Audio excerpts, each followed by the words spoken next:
What happened to Whitney Houston is exactly what's happening to Simone Biles. Was he jealous of you? He's not going to like this, but yes. Mm-hmm.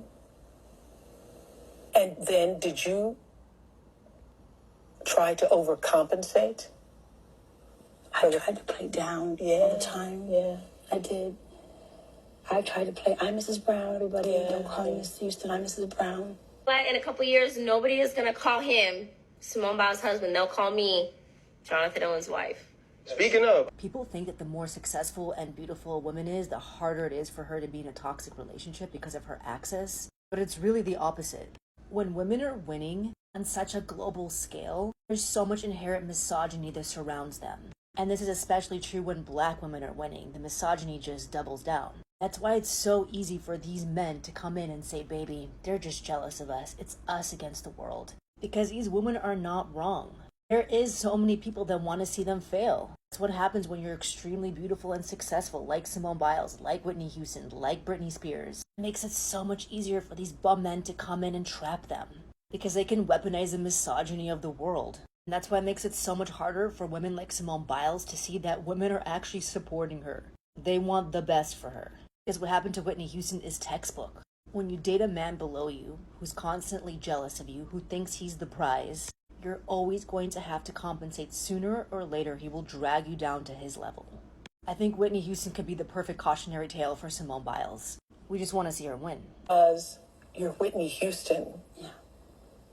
With a voice that's a national treasure, like nobody else living at this time, and you're trying to pull yourself down. Yeah.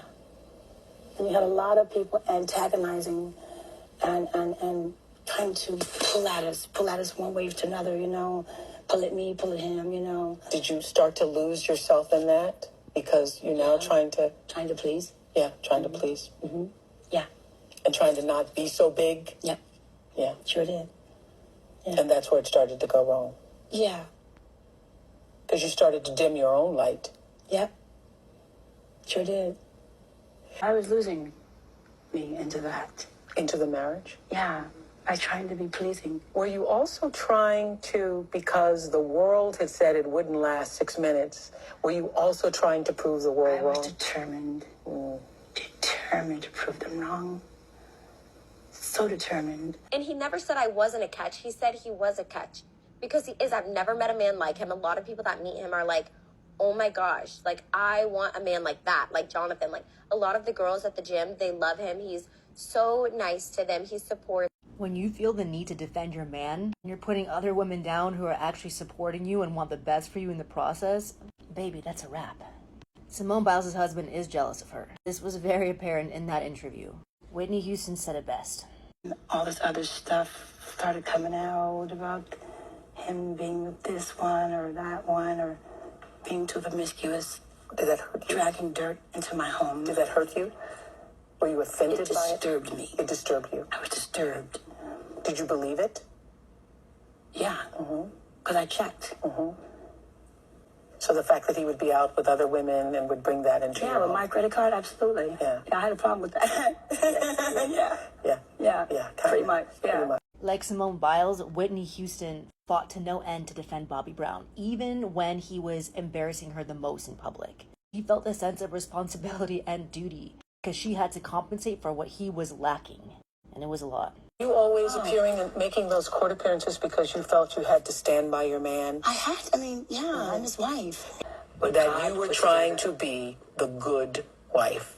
And eventually, I think it cost her her life, because the stress of her marriage and the stress of being married to somebody like Bobby Brown caused her so much pain and suffering, ultimately contributed to everything that led her to her being unalived. But he has such a hate in his eyes for me. Because I love him so much. He cursed me all the way home in front of his parents. And then he spit on me. I even asked him to leave. And he said, no, you leave. I said, it's my house. Why would you say me leave? No, you leave. I'm not going anywhere. Even in that time where you're shining so brightly, so vividly that it's burning our eyes to see you, you're trying to dim that light in your own home so that you can exist in peace there. Yeah. I get that.